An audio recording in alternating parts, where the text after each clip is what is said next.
The man I loved with my whole heart left me, for his secretary. He thought I'd be broken without him, but he had no idea that walking away from me would become the biggest mistake of his life. Years later, he showed up at my door, desperate, humiliated, and begging me for help, and this time, the choice was mine. I still remember the exact moment my husband stopped looking at me like I was his wife. That we were sitting across from each other at our kitchen table. The dinner I had cooked was getting cold, but neither of us touched it. That he kept staring at his phone. Finally, I asked, "Is something wrong?" He slowly put the phone down. "There's something I need to tell you." My heart immediately sank. "What?" He took a deep breath. "I'm leaving." For a few seconds, I honestly thought I had misunderstood him. "Leaving where?" He looked away. "Leaving you." I felt like the room had suddenly gone silent. "Why?" He didn't answer. Then he finally said the words that broke something inside me. "I'm in love with someone else." I stared at him.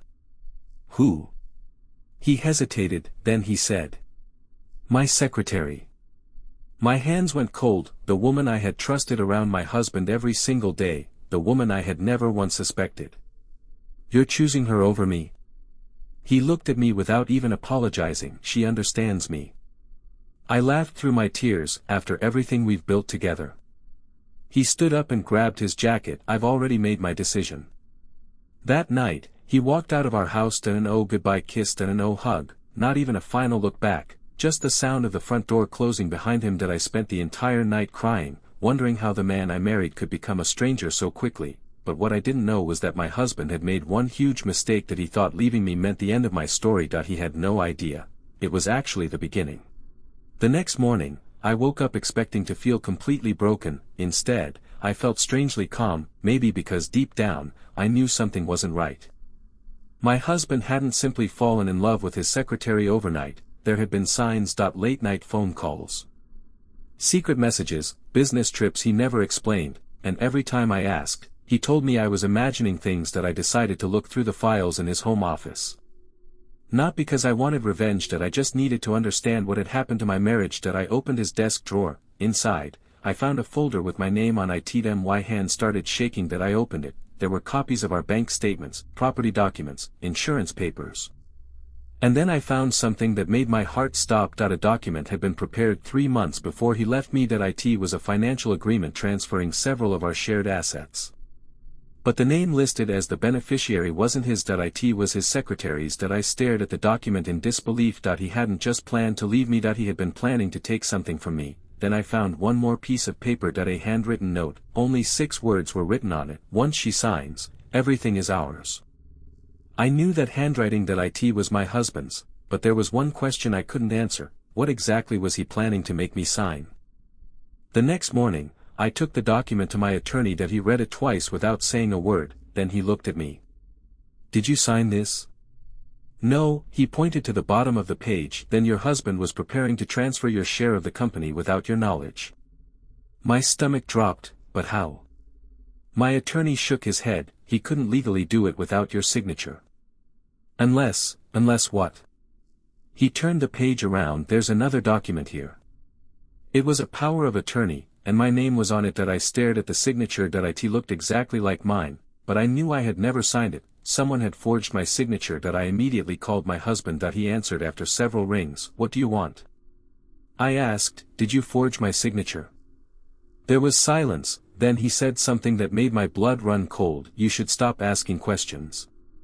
You're trying to steal my company." He laughed quietly. "You still don't understand." "Understand what?" His voice suddenly became cold. "Your secretary isn't the reason I'm leaving you. She's the reason I'm going to get everything you own." The call ended. I sat there staring at my phone. Then my attorney said, "There's one more thing you need to know." He opened another file. Inside was a photograph of my husband meeting his secretary late at night, but they weren't alone. There was another man sitting at the table with them, and I recognized him immediately. The man sitting across from my husband was my business partner, Daniel. I couldn't believe it. Daniel had been with me since I started my company. I trusted him like family. I looked at my attorney. "Are you sure that's him?" He nodded. "This photograph was taken 3 weeks ago." 3 weeks ago, that meant my husband and Daniel had been meeting secretly while I was still completely unaware that I asked my attorney to investigate everything. The next day, he called me. His voice sounded serious. "We found several unusual transfers from your company." "How much?" He paused. "Almost everything." My heart sank. "Where did the money go?" He sent me the account details. The money had been transferred to a company I had never heard of, but when we looked deeper, we discovered something shocking. The company was secretly owned by my husband's secretary. Everything suddenly connected. My husband wasn't leaving me because he had fallen in love. He and Daniel had been working with his secretary to take control of my company, but they had made one mistake. They had underestimated me. That evening, I walked into my office and found Daniel waiting for me. He smiled like nothing had happened. "Everything okay?" I looked him straight in the eyes. "Perfect." He smiled again. He had no idea that I already knew. Then I leaned closer and whispered, "Tell your friends the game is over." His smile disappeared. And for the first time, I saw fear in his eyes.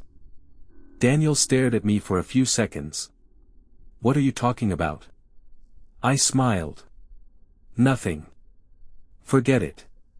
I walked past him, pretending everything was normal. But inside, I was already making a plan. That night, I didn't confront my husband. Instead, I changed every password connected to my company and quietly froze the accounts my attorney had identified. The next morning, my husband called. "Why can't I access the company account?" I pretended to be confused. "I don't know. Maybe the bank is having problems." He became angry. "You need to fix it." "I will." Then he suddenly became quiet. "Actually, there's a document I need you to sign." My heart started pounding. This was their next move. I agreed to meet him that afternoon. When I arrived, his secretary was already sitting beside him. She smiled at me. "You're going to make this easy, right?" I looked at the papers in front of me. It was the same agreement my attorney had warned me about. They wanted me to sign away my control of the company. I picked up the pen. My husband smiled. "Once you sign, everything will be settled." I looked at him, then I looked at his secretary, and slowly, I signed the first page. They both smiled, but they didn't know one thing: the signature I had just written was completely different from my legal signature. I put the pen down and stood up. "Congratulations," I said to him. My husband frowned. "On what?" I smiled. "On proving exactly what I needed to prove." My husband stared at me. "What do you mean?" I smiled calmly. "The document you just asked me to sign was a trap." His expression changed. His secretary immediately stood up. "You're bluffing." "No," I said. "I'm not." I placed a folder on the table. Inside were copies of every suspicious bank transfer, every forged document, and every message between them. My husband went pale. "How did you get these?" I looked him straight in the eyes. "You taught me to be careful." His secretary grabbed the folder. "This can't be real." "It is." Then I pulled out one final document. "This is the original company agreement. It proves you never had permission to transfer my shares." My husband started sweating. "You don't understand." "I understand everything." He stepped toward me. "Please. Let me explain." I shook my head. "You had months to explain. You chose to lie." Then my attorney walked into the room. My husband froze. My attorney placed a second folder on the table. "We've already filed the evidence." My husband's face went completely white. His secretary whispered, "What did you do?" I stood up. "I protected what you tried to steal." But before I could leave, my husband said something that stopped me. "If you expose us, you'll lose something too." I turned around. "What?" He looked at me with a strange smile. "There's a secret about your company that you don't know." My husband's words stayed in my head. "There's a secret about your company that you don't know." I looked at him. "Tell me." He smiled. "Your father didn't leave you the company because he trusted you." My heart stopped. "What are you talking about?" He leaned back. "Your father left you something else. Something worth far more than the company itself." I didn't believe him. My father had passed away years ago, and as far as I knew, he had left me the business and our family home. Then my husband placed a document on the table. I picked it up that it was an old legal agreement with my father's signature. Then my hands began to shake. According to the document, my father had placed a hidden ownership stake in another company under my name, and that company was now worth millions. That I looked at my husband. How did you find this? He didn't answer. His secretary suddenly looked nervous. Then I understood, they hadn't been trying to steal my company. They had been trying to get control of something much bigger. That I looked at my husband and smiled. Thank you. He frowned. For what?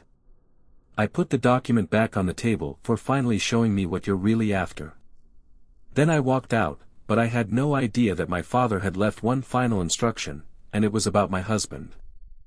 I went straight to my attorney. There's something my husband said about my father. I told him that. He looked at me carefully. What exactly did he say? I handed him the document. That he read it slowly, then his expression changed. Your father left instructions that were supposed to be opened only if someone tried to take control of your assets. My heart started racing. What do they say? My attorney opened a sealed envelope. Inside was a letter from my father. My daughter, if you're reading this, someone has tried to take what belongs to you. I continued reading. Do not fight them with anger. Let them reveal themselves. Then came the part that shocked me. My father had already suspected that someone close to me would eventually betray me, and he had prepared evidence, bank records, contracts, private recordings. That everything. My attorney placed a small USB drive on the table. This was left by your father. I stared at it. What's on it? He shook his head. We don't know yet. I plugged it into the computer. There was only one video file. That I clicked play. My father's face appeared on the screen. He looked directly into the camera and said, if your husband is watching this with you, don't trust him. I froze. Then my father revealed something that made my entire body go cold. My husband had known about my inheritance before he ever proposed to me, and there was proof. A recording of the conversation between my husband and my father, from the very beginning of our marriage. I pressed play. My husband's voice filled the room. I know about the inheritance. Once I marry her, everything will eventually be mine. I froze. Then another voice spoke. It was my father. You don't love my daughter. My husband's answer was cold. Love has nothing to do with it. Tears filled my eyes. For years, I had believed our marriage had been real. But he had planned it from the beginning. The recording continued. My father asked, and what happens when she finds out? My husband laughed. She won't. And if she does, I'll make sure she has nothing left. I stopped the video. I couldn't listen anymore. Then my attorney pointed at another file. There are more recordings. We opened the second one. This time, I heard my husband's secretary. She was talking to my husband. Once you leave your wife, I'll help you get control of the company. My husband replied, and when the inheritance comes through, we'll disappear together. I stared at the screen. So that was their plan. They weren't in love, they were partners. They had planned to destroy my marriage, steal my company, and take my inheritance. But then my attorney said something that changed everything. There's one problem for them. I looked at him. What? He smiled. Your father predicted all of this. He opened the final file. Inside was a complete legal document that could destroy my husband's entire plan, and it had one condition. If my husband ever tried to take my assets, everything would automatically become mine, completely protected from him. I looked at the document and smiled. For the first time, I knew I had already won. A week later, everything changed. My husband lost access to the company. His secretary was exposed. Daniel was facing legal action, and the evidence my father had left behind made it impossible for them to take anything from me. Then, one evening, someone knocked on my door. I already knew who it was. My husband stood outside, but this time, there was no confidence in his face. No expensive suit. No arrogance, just regret. He looked at me and whispered, please, give me another chance. I stared at him. You had your chance. He lowered his head. I know. You chose her. I was wrong. You tried to take everything from me. I know. And you never loved me. His eyes filled with tears. That part isn't true. I stayed silent. He stepped closer. I did love you. I just let greed destroy everything. For a moment, I remembered the man I had married, but then I remembered the documents. The lies, the betrayal, the years of manipulation. I shook my head. I forgive you. He looked surprised. Does that mean you'll take me back? I smiled, no. His face fell. I forgive you because I don't want to carry your betrayal anymore. I closed the door, and for the first time in years, I felt completely free that he left me for his secretary because he thought she could give him a better life, but in the end, she lost him, he lost everything, and I gained something they could never steal from me. Damn, why freedom?